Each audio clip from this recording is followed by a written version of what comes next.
शतकोटी प्रविस्तरम एक एकमक्षरम पुंसा महापातक नाशनम। एक बाणी एक वचनी एक पत्नी मर्यादा पुरुषोत्तम प्रभू रामचंद्रजीचं चरित्र सज्जनानो जीवाचं कल्याण करणार आहे। संसारामध्ये तापलेल्या जीवाला सुख शांती समाधान प्राप्त करून देणारे चरित्र म्हणजे रामचरित्र। रामकथा ही जीवनाची व्यथा हरवणारं या जगाच्या पाठीवरचं एकमेव साधन आहे। आणि रामकथा ही मंदिरातली किंवा मंडपातली कथा नसून इकडे लक्ष द्या, रामकथा तर सज्जनानो प्रत्येकाच्या घराघरातली कथा आहे। रामकथा ही एका प्रपंचिक आदर्श पुरुषाची कथा आहे। माणसाचं जीवन आदर्श असावं इकडे लक्ष द्या। पुन्हा हे ह्याचं नियोजन करावं। तुम्ही नातून घेऊन कशावर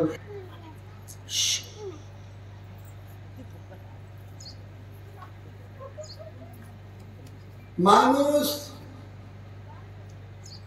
श्रीमंत किती आहे त्याही पेक्षा त्याचं गावात जगणं तसं हे महत्वाचं आहे। अरे करोडो रुपयाची मालमत्ता जमा केली असेल पण लवाडीने जमा केली असेल तर तो आदर्श प्रपंच म्हणता येणार नाही। आवाज चुकविलाय थोडा, आवाज क्लिअर करा, लय मोठा नको, फक्त त्याच्या ठिको वगैरे काही नको, वरचा कारणा बंद करून टाका, ध्यान बंद करा। 1 रुपया जर वाईट मार्गाने घरामध्ये तुम्ही आणला लक्षात ठेवा 1000 पट फेड करावा लागेल। म्हणून आदर्श पुरुषोत्तमाची कथा अखिल कोट ब्रह्मांड नायक भगवान प्रभूची कृपा, श्री संत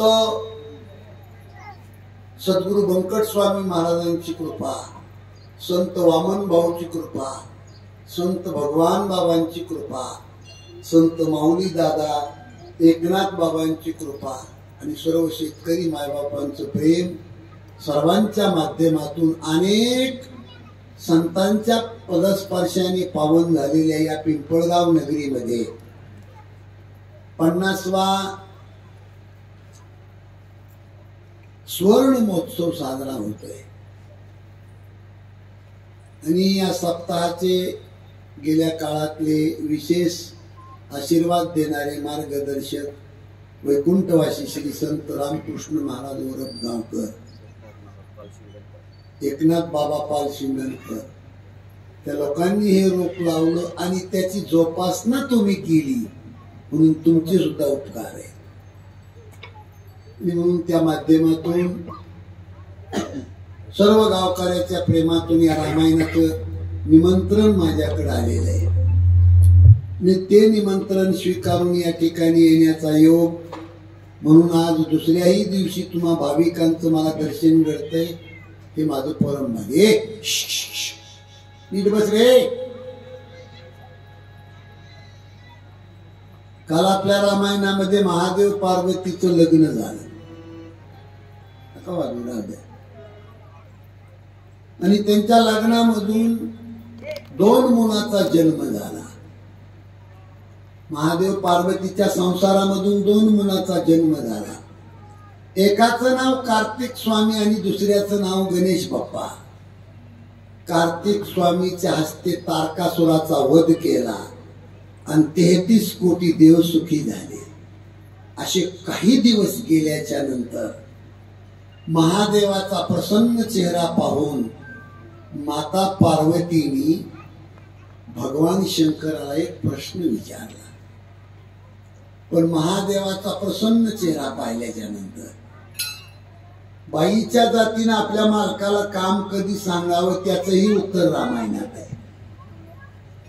नाहीतर तुम्ही कल्पना करा, दुपारचं जेवण घेऊन मालक ड्युटीवर गेले, वरिष्ठ अधिकाऱ्याच्या सोबत भांडण झाल्यामुळे दुपारचं जेवण जेवले नाही मालक, उदास चेहरा, 5:30 वाजता ड्युटीवरून सुटले, आणि बिगर जेवणाचे मालक 6 वाजता अंगणामध्ये आले. खिडकीतून बाईनं पाहिलं मालक आलेले. पटकन गेली, रिकामा कॅन्ड घेऊन आली आणि बाहेर येऊन म्हणती, आवय आल्या तर तापल्या खांदी ते कॅन्ड घेऊन दुकानावर जाऊन 2 लिटर रॉकेल घेऊन या. अगं बाई त्याचं तोंड बघ की, दुपारा जेवलं नाही ते, वरच्या अधिकाऱ्याच्या सोबत भांडण झाले. मावशा अशा वेळेला तो मालक काय त्या बाईची हळद कुंकू लावून पूजा करीन का? बाईच्या जातीनं मालक ड्युटीहून सुटले, दारात येऊन थांबले की बकीट भरून पाणी द्यावं, टावेल घेऊन उभा राहावं. मालकाने तोंड हात पाय धुतले, टावेलनं पुसले. मालक वाटोवर येऊन बसले की बाईच्या जातीनं हळूच जवळ जावं आणि हलक्या स्वरामध्ये, कोमल स्वरामध्ये मालकाच्या जवळ जाऊन बाईनं म्हणावं, आज जरा तुम्ही थकल्यासारखं वाटताय हो, चहा करू का कॉफी? नाही तर सुंदर स्वयंपाक केला, जेवण वाढू. मालकाला जेवण वाढावं. जीवन मालक तृप्त होत नाही तोपर्यंत बाईच्या जातीनं ताटाजवळून उठायचं नाही. नाही तर लय बाया बघत मी दारातूनच बाई म्हणते, आवय चुलीवर बेसनाचं पातेल आहे आणि शिक्यामध्ये भाकरीची दुर्डी घ्यान खा. 150 आणि कुठली पोटभर मालकाचं जेवण झालं, जीवन तृप्त झाले. मी माझ्या आईचं जगणं सांगतो तुम्हाला. माझी माय अशी होती, घरात जगावं कसं हे शिकवण्यासाठी तर रामायण आहे.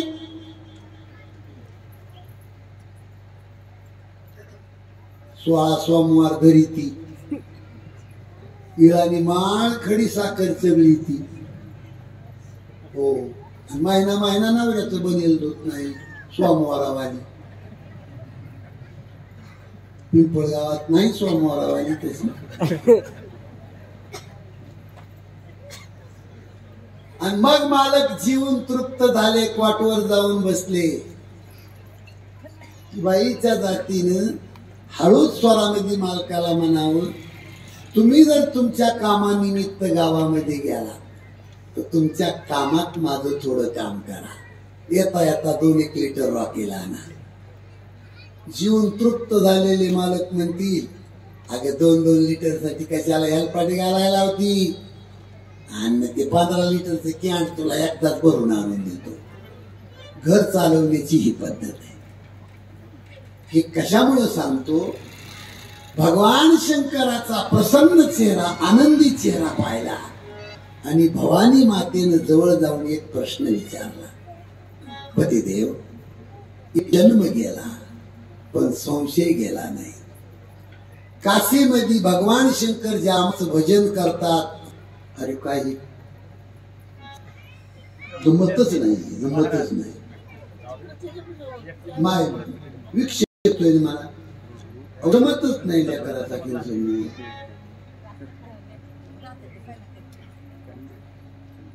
नाही तुम्ही माझ्या चेहऱ्याकडे बघावं लागते. तुम्ही दाढीला दाढी धरणार, तुमची चष्मा धरणार 2-3 तास.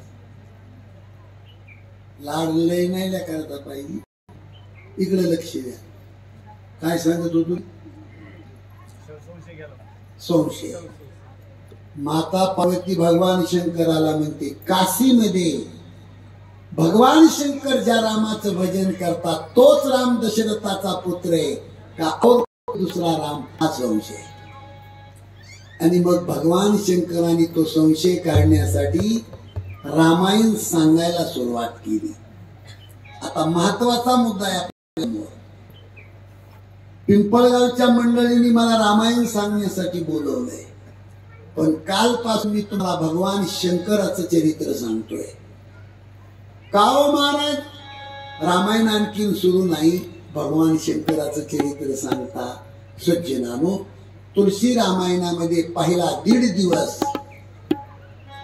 गोस्वामी तुलसीजींनी पहिलं शिवचरित्र सांगून स्वतःची परीक्षा घेतली. ज्या माणसाला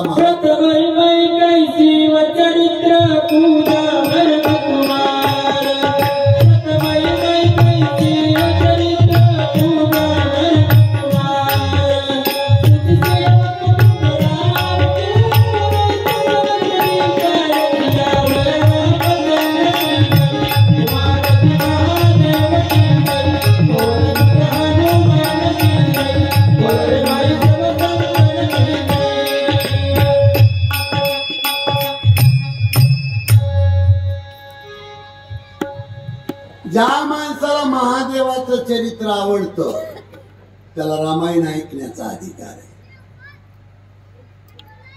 फॅन बंद करावं तुम्हाला, कारण समाजामध्ये दोन प्रकारचे भक्त पडतात. इकडे लक्ष द्या. भगवान शंकराची भक्ती करणारे आडवा गंध लावतात आणि रामाची पांडुरंगाची भक्ती करणारे उभा गंध लावतात. तुम्हाला माहित नाही पण आम्ही फिरतोय. इथं आडस गाव आहे ना आपलं आडस, तिथं वाणी समाजाचे लोक आहेत. मोठा महाराज 7-8 रोज माझ्या संग फिरत होता. रामकथा केली मी तिथं. आता महाराजाला खायला काय असते, महाराज जावायला सुद्धा कोणी घालीत नाही त्याच. तो वाणी समाजाचा महाराज रोज माझ्या सोबत खायला. पण एकादशीच्या दिवशी गैरहजर आणि बारशीला पुन्हा हजर. मी म्हणलो दादा तुम्ही काल नव्हते हो. एकादशी आणि म्हणजे आम्ही एकादशी नाही धरत. आणि महादेवाचे भक्त रटावून 7-8 रोज खायला होता पण एकादशीच्या दिवशी गैरहजर. कारण भेद आहे ना. वाण्याचा माणूस एकादश धरत नाही. तिकडे कंधार तालुक्यामध्ये एका गावामध्ये 2 समाजाचे लोक संत भगवान बाबाच्या मंदिराचं भूमिपूजन केलं. पण वाणी समाजाच्या लोकांनी त्याच्यासाठी भांडण केलं. भेद आहे ना, भेद आहे महाराज. पण माझा प्रश्न आहे तुमच्या समोर, ज्याच्या रक्तामध्ये भेद असेल त्याच्यासाठी सांगतोय. या जगाच्या पाठीवर पांडुरंगाची पहिली वारी करणारा भक्त जर कोण असेल, संत जर कोण असेल तर त्याचं एकनाथ महाराजांनी उत्तर दिलंय. माहित नाही करा तो.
पांडुरंगाची पहिली वारी करणारा वारकरी कोण असा जर प्रश्न विचारला, ज्याच्या रक्तात भेद आहे, त्याच्यासाठी श्री संत एकनाथ महाराजांनी उत्तर दिले.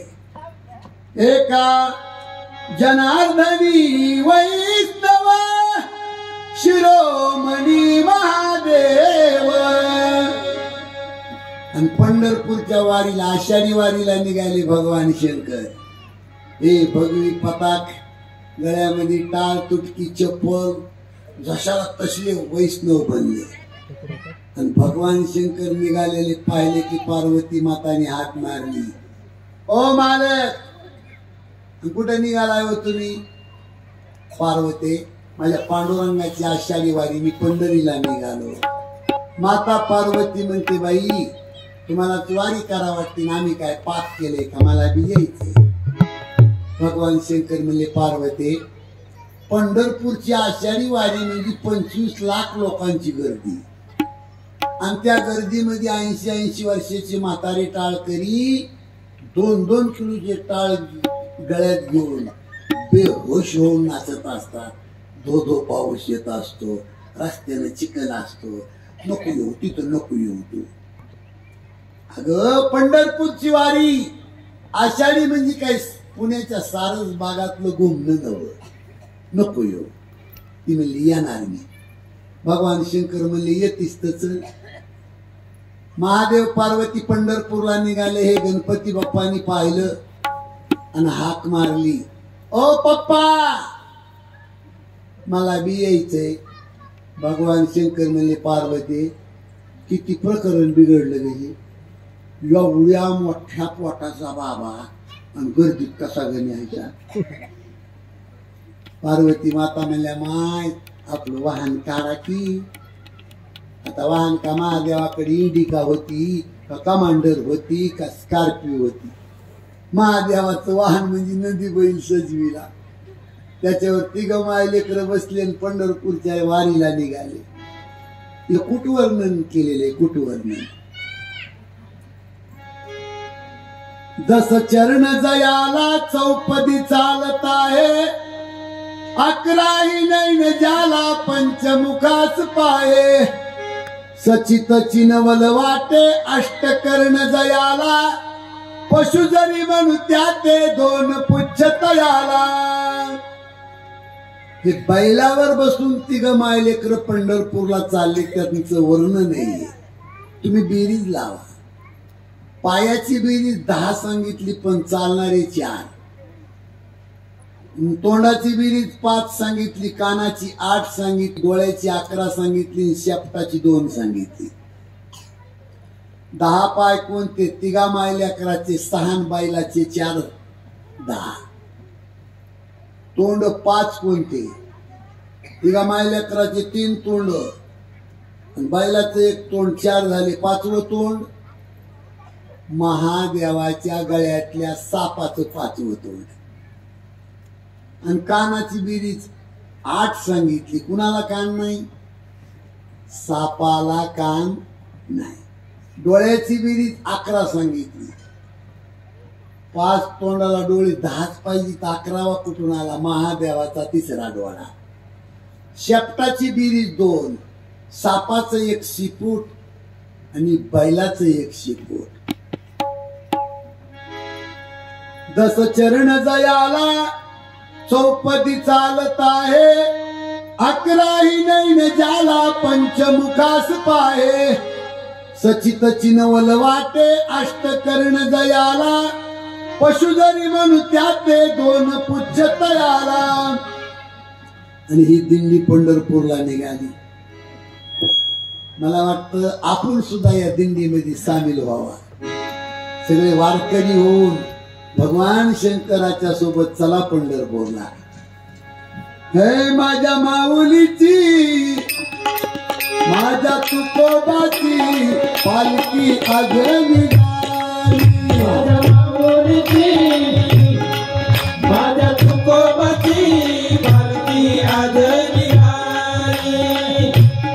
भगवान बाबाची बंकट स्वामीची माऊली दादाची पालखी आज निघाली. भगवान बाबाची बंकट स्वामीची माऊली दादाची पालखी आज निघाली. निवृत्ती ज्ञानदेव सोपान मुक्ताबाई रत्नात नामदेव तुकाराम. निवृत्ती ज्ञानदेव सोपान म्हणा सगळे म्हणा नामदेव तुकाराम. निवृत्ती ज्ञानदेव सोपान मुक्ताबाई रत्नात नामदेव तुकाराम. निवृत्ती ज्ञानदेव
अशा पद्धतीने भगवान शंकराची ती दिंडी वाखरीला 25 लाख वारकऱ्यांचा गर्दी दशमीच्या दिवशी गर्दीत नंदी बैल घुसवला.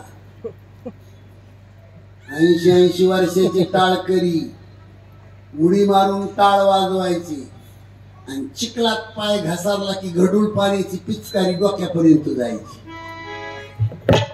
आणि ती गडूळ पाण्याची पिचकारी पाहून माता पार्वती म्हणती, छिमाय छी छी छी छी छी.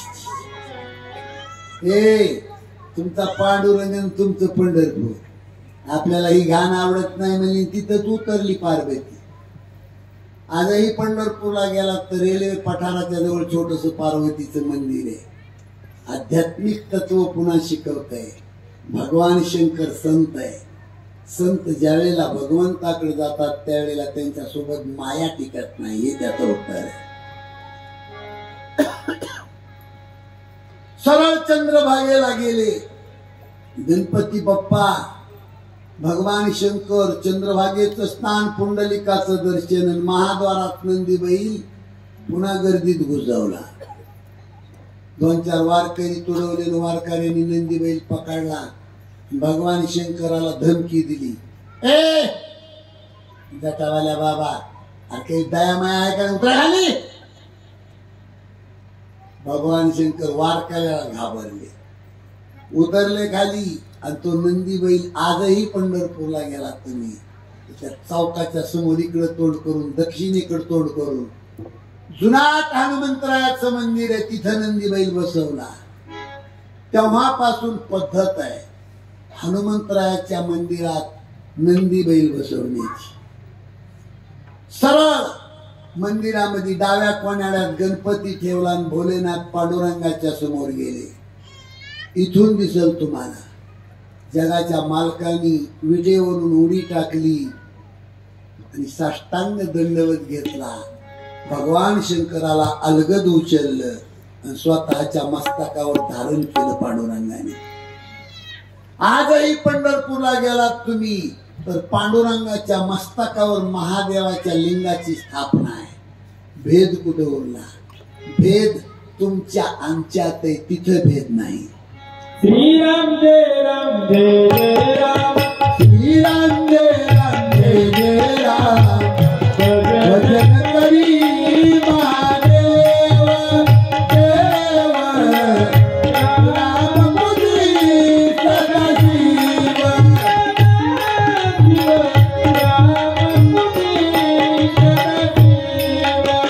श्रीराम जय राम जय जय राम, श्रीराम जय राम जय जय राम, भजन करी महादेव,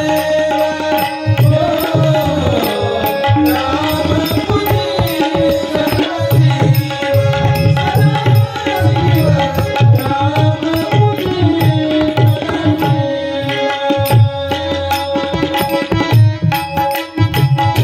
जय हो.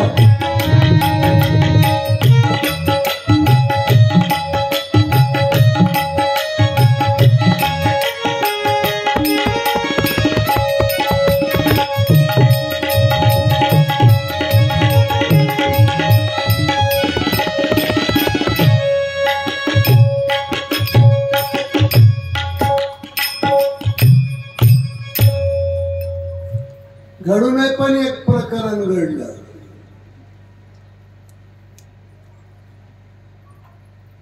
आडव्या गंगावाल्याची मुलगी उभ्या गंगावाल्याच्या इथं दिली. आणि सकाळी सकाळी शेतातून सासरे बुवा दुधाची चरवी घेऊन येत होते आणि त्या सुनबाई अंगण सारीत होत्या. लय अर्धाण कमी डोक्याचा जुन्या काळातला सासरा.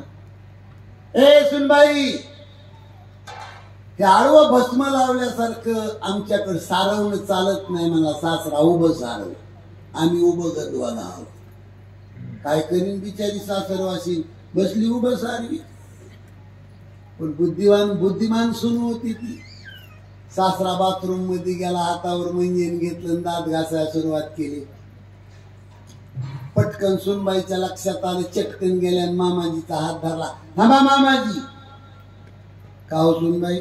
मामाजी आपण उभं गंधवाला हाव न हे आडवं भस्म लावल्यासारखे दात घासू नका म्हणली उभे दात घासा. सासरा मला सुनबाई तेरी बी चुकन मेरी बी चुक. सुनबाई म्हणल्या मामा वय झालंय ना तुमचं सुधरा की उली तिली हे सांगणं म्हणजे ह्याच्यातला बी मामा एखादा सुधरून. सुनाची बाजू घेतो थोडी सुनाची बाजू घेतो. सज्जनानो म्हणून पहिला 1.5 दिवस शिवचरित्र आहे. रामायण पहिलं मला वाटतं 15 वर्ष झालं असं इथं केलेलं नाही.